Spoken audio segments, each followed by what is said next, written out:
seguindo, né, esse ciclo também da chamado ciclo da borracha, mas foi no interior que houve essa explosão. Então, enquanto as igrejas tradicionais, principais, vinham para as capitais, especialmente aqui para o Rio de Janeiro, ou Porto Alegre, ou São Paulo, se estabelecer.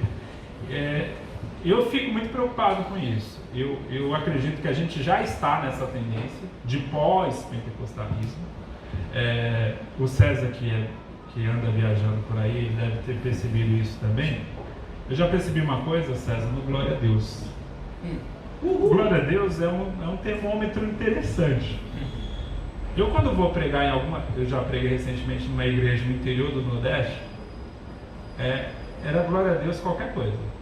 Jesus é bom, glória a Deus. A paz do Senhor. A paz do Senhor, glória a Deus. Em São Paulo, eu até brinquei um dia desses lá com os irmãos da minha congregação, né? Vocês estão parecendo igreja presbiteriana. Era um silêncio, isso é absurdo, né? E assim, quando você é pregador, você quer um feedback, né? Da congregação. Aí quando todo mundo está em silêncio, você não sabe se estão gostando, se não estão. Fica aquele conflito, né?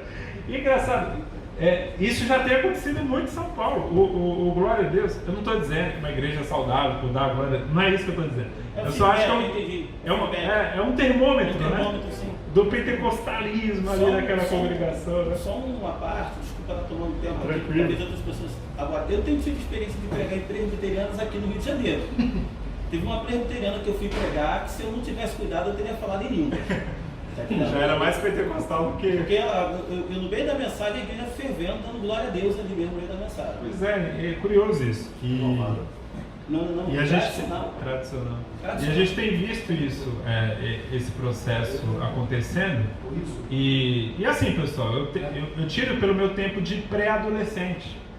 Quando eu era pré-adolescente, eu ia para uma campanha de oração que havia na igreja, às 6 horas da manhã, buscar o batismo do Espírito Santo.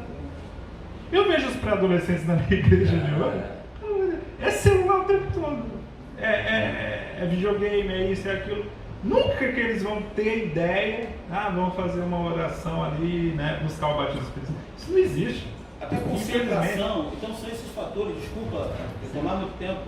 Se você puder trabalhar isso no teu blog, criar algum texto que seja público, tratando dessas questões, essas coisas me têm sido de preocupação na qualidade. E cada vez mais que a gente se envolve com a tecnologia, menos concentrado nós estamos. Isso tem estragado muitas relações, né, inclusive. O irmão ali de cinza. Em Atos, nós lemos a respeito ali das línguas, que o termo grego, no caso, seria o dialetos. E aí, eu conversando com um irmão, ele me questionou a respeito das línguas, que, no caso, nós pentecostais estaríamos forçando glossolalia ali, né? E aí eu disse para ele o seguinte, que ainda que a palavra dialeto, ele diz que o aspecto ali era a questão das nações que ali estavam, e havia um propósito nisso.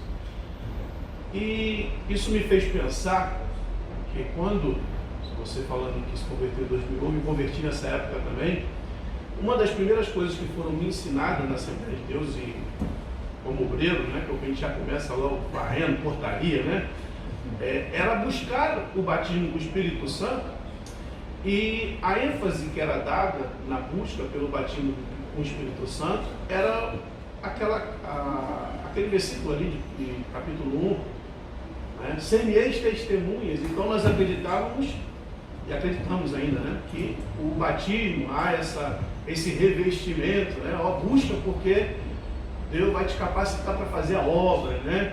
E havia essa característica muito forte da evangelização. Sim. Tanto é que na minha juventude eu quase todo domingo carregando caixa de som nas costas. Sim. Fazia 2 em cada esquina. E eu acreditei muito nisso, e acredito que realmente essa capacitação, porque quando nós saímos para evangelizar, nós estamos entrando mesmo num aspecto da pregação, que eu acredito que a ousadia na pregação, a intrepidez com que nós falamos de Cristo na rua, eu acho que isso é uma coisa que é marcante no pentecostalismo, e que hoje eu sou de uma igreja em comunidade, que quase quando a gente passa entre os irmãos, fala, poxa, a gente batia a cabeça aqui, ó, era culto ar livre de uma igreja aqui, da outra ali, então a gente evangelizando, né, nas ruas, e hoje já quase que a gente realmente vê essa decadência, né, e dessa ênfase na questão da evangelização, que eu acredito que, e aí eu acabei dizendo para ele, foi o seguinte, nós queremos na evangelização e que o poder de Deus sobre nós é para essa capacitação na proclamação do Evangelho. Então essa é a nossa ênfase pentecostal, nós não estamos, porque acho que o pastor César Moisés até comenta sobre o ISO, né, que é a questão das ondas do pentecostalismo, ele comenta na Argentina, não é isso? Esse termo surge lá como aqueles que aparentam ser, mas não são. Sim. Então hoje em dia o que eu acredito que está acontecendo muito também entre nós pentecostais é que muitos estão se dizendo pentecostais, mas na verdade não sabem nem o que é. Virou uma tradição, né? Pentecostal. Virou apenas uma tradição. Igual aconteceu com o catolicismo, né? O catolicismo permeou aí por muito tempo no Brasil essa figura do católico nominal. Então a gente já tem, só um fato curioso complementando o que você falou, em 2002, a revista Veja fez uma matéria sobre, e o título da matéria era A Nação Evangélica. E aí, nessa matéria se dizia, não há entre os evangélicos brasileiros a figura do evangélico nominal. Todo evangélico brasileiro congrega. Eu lembro dessa matéria, eu era pré-adolescente, eu li. 10 anos depois, a Veja fez uma nova matéria, também sobre os evangélicos, e um dos destaques dessa matéria era a figura do desigrejado. Então, assim, em 10 anos, o quadro mudou, assim, de maneira assustadora. Então, a gente tem esse processo. Ainda se fala que até 2040 seremos a maior parte da população religiosa brasileira, né? Porém, o ritmo tem caído bastante. Eu até acredito que a gente vai ser, de fato, a maioria, não por mérito nosso, mas por desmérito da Igreja Católica, que está perdendo mais gente ainda. Então, a Igreja Católica não está conseguindo reagir, e aí ela tem perdido mais gente, e a gente vai acabar passando por isso, né? Mas é uma preocupação que devemos ter, porque, de fato, o pentecostal destaca o falar em línguas como sinal do batismo, mas o resultado real desse batismo é a fome pela evangelização, né? Tinha um irmão ali que aqui.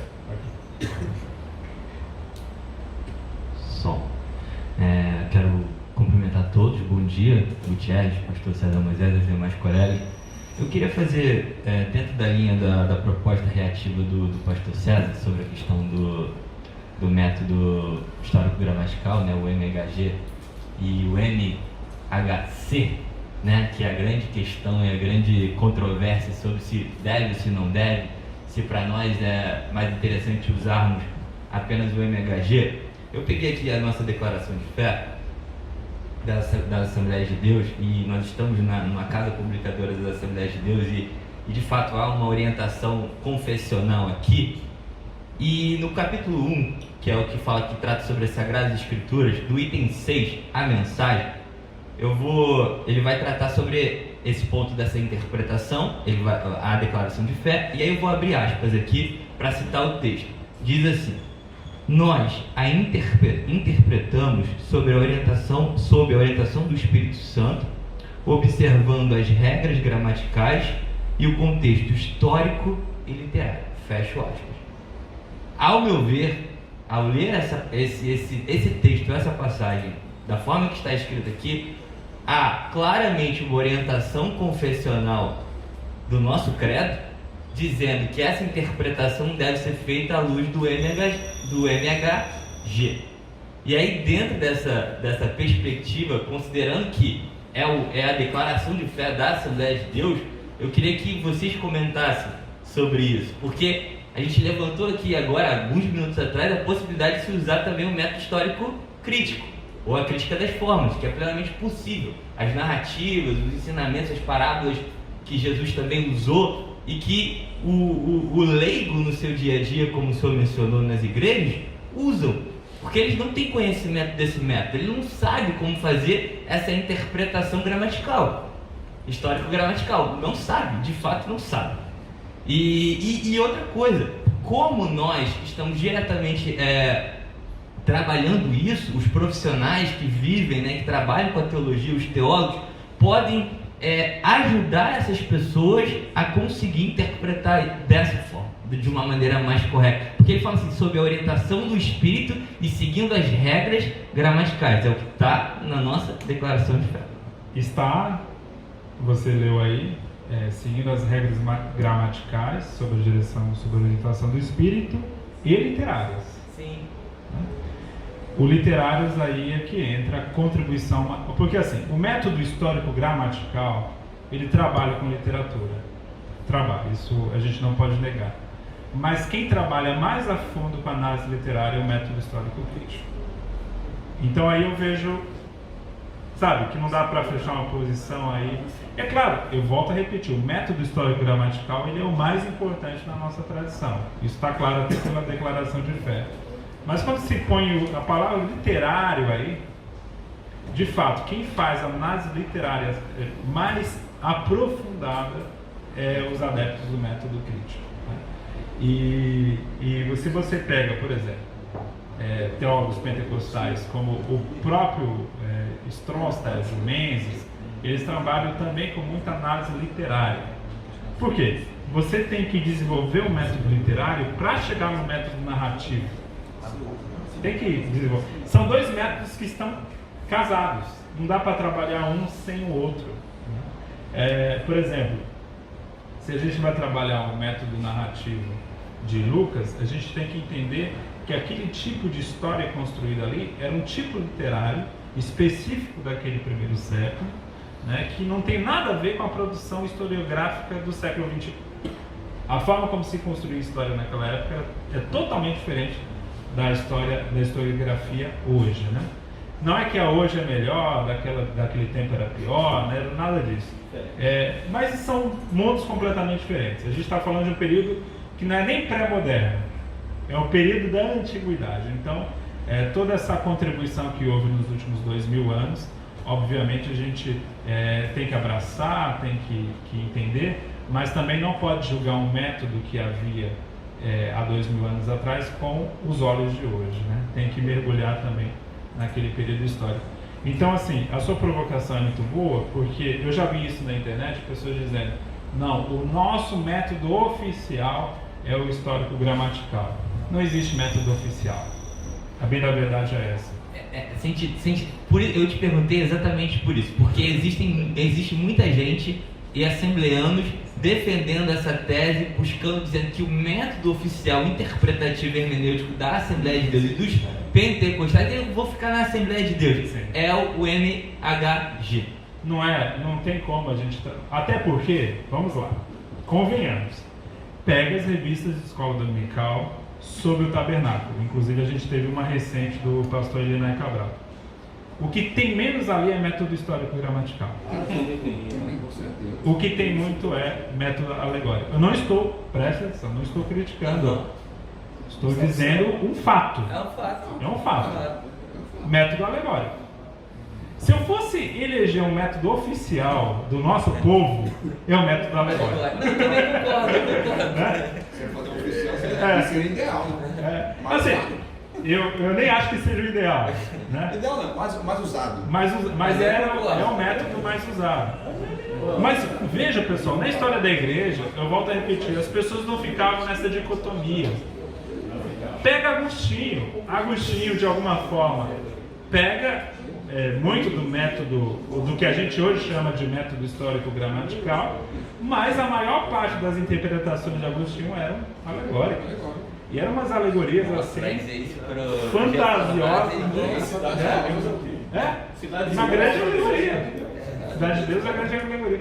Então, assim, às vezes, o que esse pessoal na internet não entende é que a gente dá para buscar a contribuição de cada método. Né? Não precisa demonizar nem mesmo o método alegórico. Inclusive, tem saído muitos livros em inglês, é impressionante o número de livros em inglês que tem saído defendendo o método alegórico. Porque ele foi muito injustiçado por muito tempo. Pegue, por exemplo, a interpretação de Cantares. Pessoal, prega a interpretação de Cantares, é bem interessante. O que você pega? Pega um rapazinho aí que acabou de se formar no seminário reformado. Assim, vou pegar ele. Você pega. Aí pede para ele, me comente Cantares. Ele vai dizer, não, Cantares é um texto ali, uma composição de Salomão para a sua amante e tal, é um texto romântico e tal. Aí pergunte para ele, o que você acha de fazer a alegoria de Cristo e a igreja aí? Isso é um absurdo, né? Isso não se faz, isso é uma palhaçada, isso não é respeitar o texto, porque ele está, né, na cabeça ali no método histórico-gramatical. Aí você vai para a história da igreja. Por 19 séculos o pessoal leu dessa forma. Aí vem a gente agora dizendo, não, está tudo errado. Todo mundo ali, da igreja primitiva até hoje, leu esse texto errado. Agora a gente está lendo certo. Né? Eu de fato reconheço que a leitura original do texto de Cantares é um texto romântico, é um texto de um casal. Isso é fato. Mas não é ilegítimo eu ler esse texto como uma alegoria do amor de Deus para com Israel ou do amor de Cristo para com a igreja.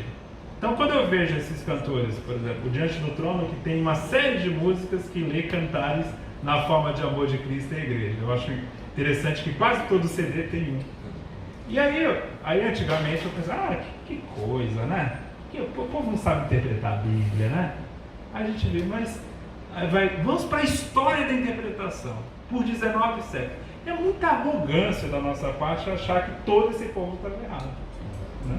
E só a gente agora que está certo. Então, eu volto a repetir, isso é um limite que o método histórico-gramatical nos impõe.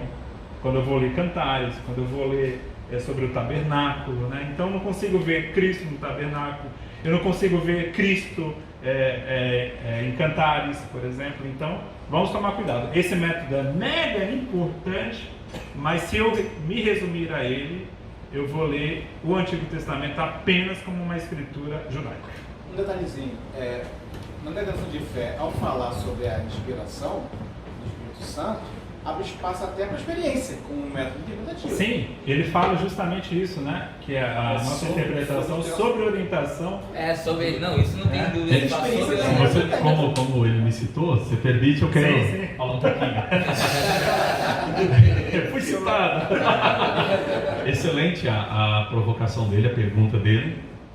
E precisa ser observado isso. Isso não está escrito lá na nossa declaração de fé. É uma ilação, né? Querer impor isso como se fosse oficial, é uma ilação. A primeira questão que já quebra isso é justamente a ideia de que nós interpretamos a Bíblia sob a orientação do Espírito Santo. E isso não está dizendo que é sob iluminação, é muito claro, né? Porque a gente sabe de essa parte, né? Entendeu? Da revelação, né? Da inspiração e da iluminação, que é bem tradicionalmente reformada. Não é isso que está dizendo lá não, está falando de orientação.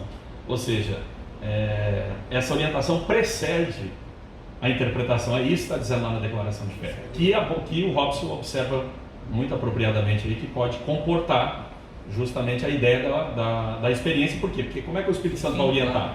De que forma que ele vai orientar? Se não for interagindo com o intérprete, né? E aí entra a questão da hermenêutica, né? No método histórico-gramatical absolutista. Você pega uma hermenêutica avançada do Vitor, por exemplo, né, de Editora Vida, um livro muito conhecido, todo seminarista lê esse livro, eu também li, onde ele diz claramente que a pessoa não pode dizer isso, que ele está fazendo uma interpretação sob a direção do Espírito Santo, porque ele faz a citação de um outro teólogo reformado. Como é que ele sabe que é o Espírito Santo e não um demônio que está instruindo ele? Aí ele diz, só dá para saber de uma forma, na interpretação nua e crua das palavras, e isso é uma ingenuidade. É uma ingenuidade por quê? Porque ele não considera a mediação, né, histórica que nós temos. Aí ele diz histórico-gramatical. Ok.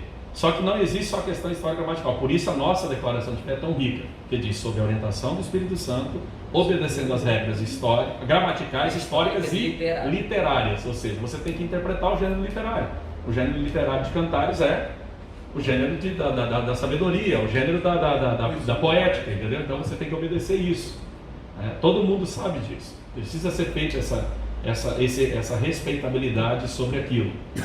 Então, é um mito que está se espalhando, tá? É um mito, é uma lenda urbana, e não há método oficial, certo? Não há. Há método oficial utilizado por teólogos profissionais, seria o histórico gramatical, óbvio, e há métodos oficiais utilizados pelo povão, que é o método devocional, é a alegoria, é o método de transcrição pura e simples, sem pensar nas problemáticas que se atravessaram, que estão ali. E se você me permite, levando lá atrás uma outra coisa que você disse sobre a questão da inspiração, né, que você fala do acréscimo, né, entre aspas, que foi feito no livro de Atos, porque Lucas, olha só, você pega aí a introdução da Bíblia de Estudo Pentecostal, a Bíblia lançada pela Casa, né, em 95, muitos anos, 24 anos, né, que foi lançado. Você pega aí esse texto, você vai ver lá a introdução do pastor Antônio Gilberto da Silva, já de saudosa memória, nosso maior teólogo pentecostal assembleano brasileiro. Ele explica claramente que quando você ler, né, você encontrar o negrito, marca o início de uma perícope, de um negrito a outro. E aí ele fala uma outra coisa: quando você encontra as palavras em itálico, elas não constam das cópias originais, são acréscimos, porque se fosse traduzido literalmente ficaria para o português completamente ininteligível, você não vai entender. Então por isso que tem que acrescentar, os tradutores acrescentam, né, as palavras em itálico. Então esse pessoal que propaga que a Bíblia foi psicografada, eles na verdade criam um problema muito sério, porque eles negam esse tipo de coisa que você observa aqui que Lucas faz. Eles negam, por exemplo, a tradição mais simples, por exemplo, que você pega lá o Mark Pilman, entendeu? Você pega um autor tradicionalista como Mark Pilman, um assembleiano, né, um pentecostal, que dizia, você não tem contradição entre os 4 evangelistas, você tem enfoques diferentes. Por quê? Aí eles dão um exemplo clássico do acidente. 4 pessoas veem um acidente, cada um por um ângulo do carro, um na frente, outro na traseira do carro, outro na lateral do motorista, outro na lateral do carona. Eles viram o mesmo acidente, só que viram por ângulos diferentes. Isso está lá. E o que isso prova, na verdade? Né? Que cada evangelista teve uma perspectiva e ninguém inventou nada, ninguém acrescentou nada, ninguém omitiu nada. Mas cada um vai dar o enfoque que o Espírito Santo inspirou para dar. E esse enfoque é importante para complementar o todo. A partir da experiência deles também. Sim, da vivência, etc., né? Da fé e tal. Então isso depõe quanto a essa ideia de psicografia, que inclusive é heresia, né? Você pega aí, ditado verbal é heresia, né? Mas tem gente afirmando ditado verbal na internet como se fosse crer na Bíblia, que caiu com zíper e tudo na versão Almeida Revista Corrigida do Céu. Isso é um desserviço que se faz. Pensa que se está fazendo isso, né? O cara é bibliólatra, e é porque tem interesses muito práticos. Quais são os interesses? Dominar as pessoas pela exposição do texto no viés dele, e não quer admitir que as pessoas simples, que as pessoas humildes, que as pessoas, né, de menos condição podem ter experiência, podem estar tendo contato com o Senhor, pode ter iluminação em um texto bíblico. Então essas coisas a gente precisa reconhecer. Isso é o pentecostalismo. O Gutierrez está tentando mostrar, assim, uma priorização do método histórico-gramatical. Ele é mais usual por teólogos profissionais conservadores do pentecostalismo, mas ele não é a única contribuição. Então, César, né? Só uma observação. A Escola Bíblica do Rio de Janeiro esse ano, Certo. o senhor ministrou. Nesse ano eu não ministrei, porque eu fui para a África. Ano passado, ano passado. Da unção. Isso, esse ano eu fui para a África. Isso, ano no passado, período. eu estava lá. Entendi. Né? E eu achei muito interessante que foi abordado em 1 João 2,27. Vós tendes a unção dos santos, e não necessitais que ninguém vos ensine coisa alguma. Uhum. Dentro desse versículo, um irmão, um pastor, amigo meu, sentado do meu lado, ele pegou esse versículo na aula do intervalo, porque um dos pastores disse que a unção ali é o poder de Deus que vem sobre nós de uma forma sobrenatural e tal. E ele lendo a Escritura na casa dele, ele entendeu que essa unção seria o próprio Espírito. Sim. E aí no dia lá o senhor acabou falando isso, a unção aqui, explicou e tal, falou, é o próprio Espírito. Aí eu falei, poxa, o irmão na leitura simples dele, direta, né? Sem ser teológica, né? Ele teve essa compreensão, então, essa sensibilidade. E eu acredito que isso é o Espírito. Se não Sim. for o Espírito, sim. Por isso que entra a orientação do Espírito Santo nisso. Uma última pergunta. Tem uma pergunta, uma última só para aí nós temos que... Mas só complementando um ponto, eu lembrei agora de uma história. Eu conheci um irmão que ele era um ímpio, um sujeito bêbado, estava andando na rua e eu vi uma pregação na rua, né? Aquele trecho de João, onde Jesus fala: Tomé, não seja incrédulo, mas crente. Aí ele foi e se converteu. Jesus mandou eu ser crente. Olha só. Isso é método histórico gramatical, não é, pessoal? Mas levou o homem à conversão. Foi salvo. Eu creio que aqui o debate foi muito saudável entre os irmãos. A gente chegou praticamente num consenso de que até mesmo os três métodos eles poderiam coexistir, né? O método histórico-crítico, o método histórico-gramatical e até mesmo o método alegórico. O que eu gostaria de perguntar ao Gutierrez é o seguinte: se ele poderia dar alguma dica, na opinião dele, de alguma técnica ou alguma regra que a gente pudesse usar primariamente para selecionar um desses três métodos. Sim, o que eu faço eu mesmo quando vou pregar, né? Eu costumo, primeiramente, fazer a leitura isolada do texto, sem comentário, né?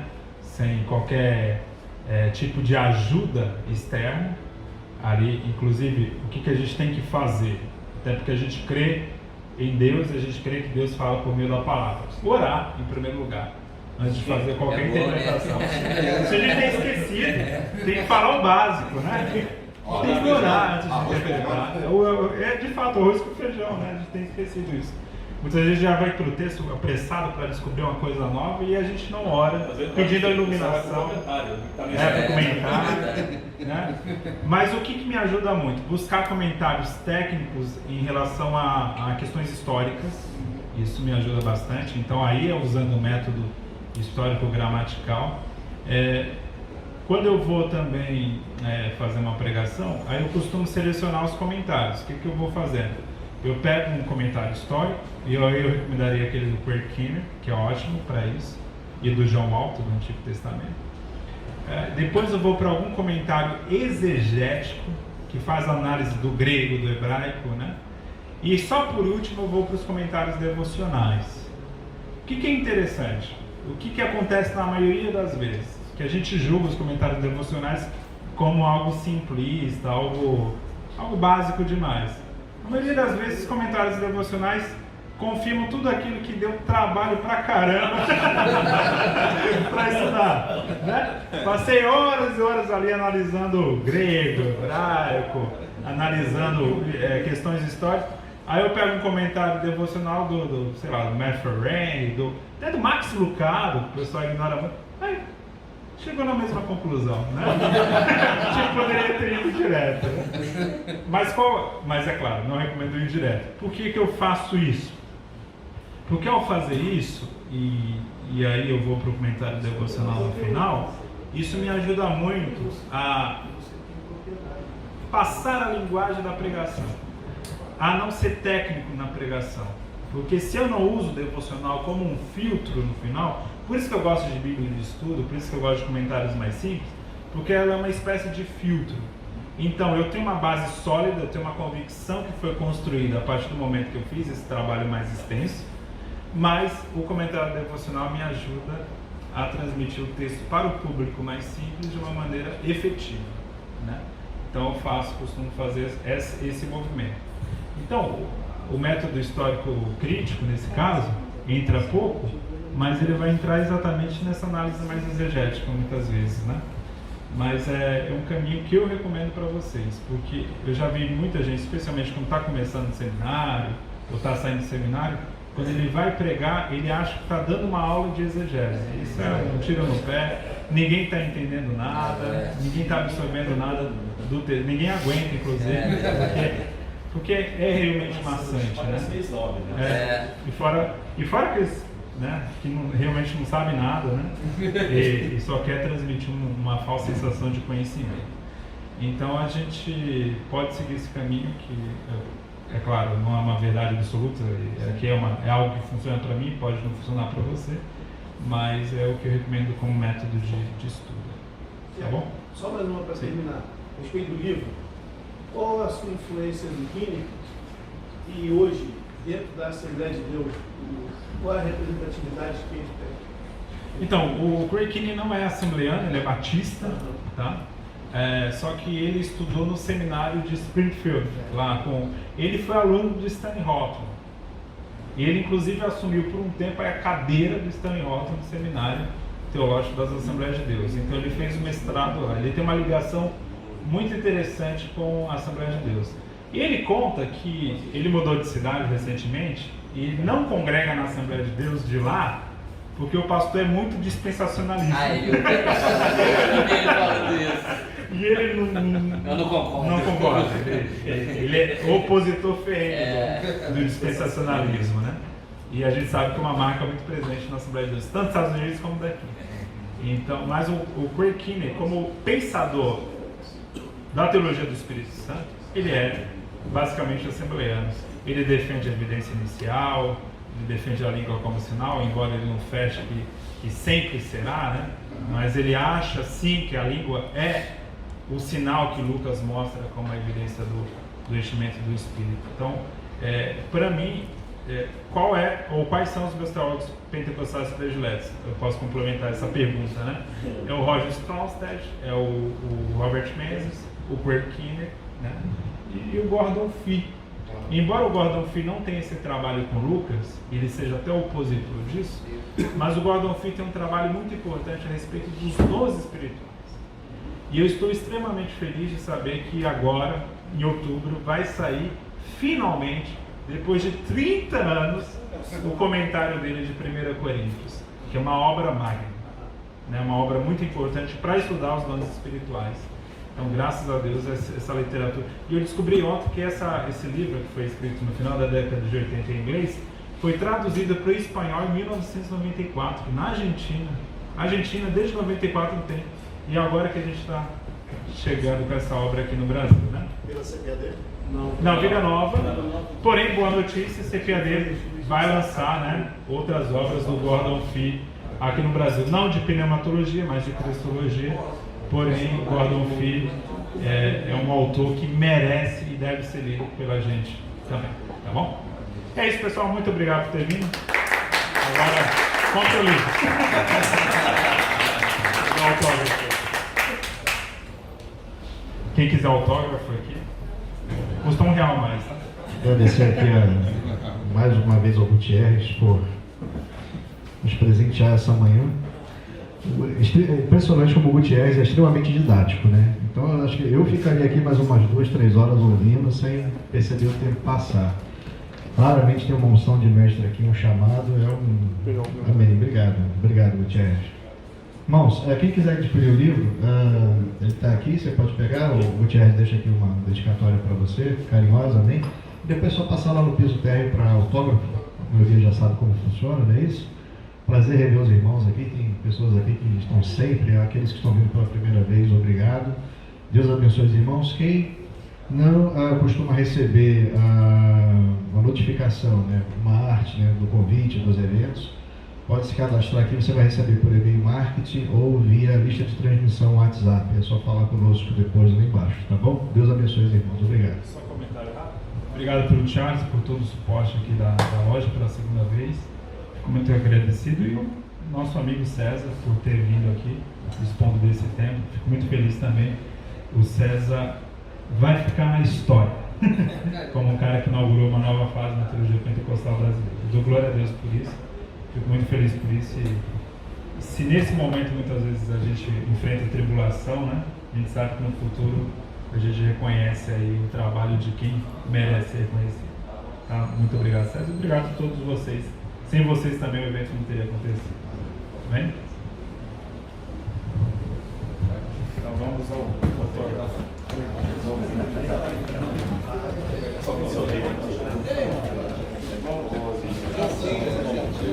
Tem tempo, não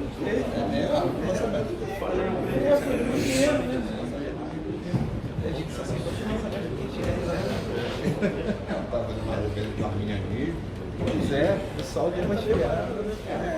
A gente tá fazendo a Rodan e eu. Quando o banheiro do Rodan fechou. Aí dá pra levantar. Vamos ver um local aí. O Rodan tá saindo.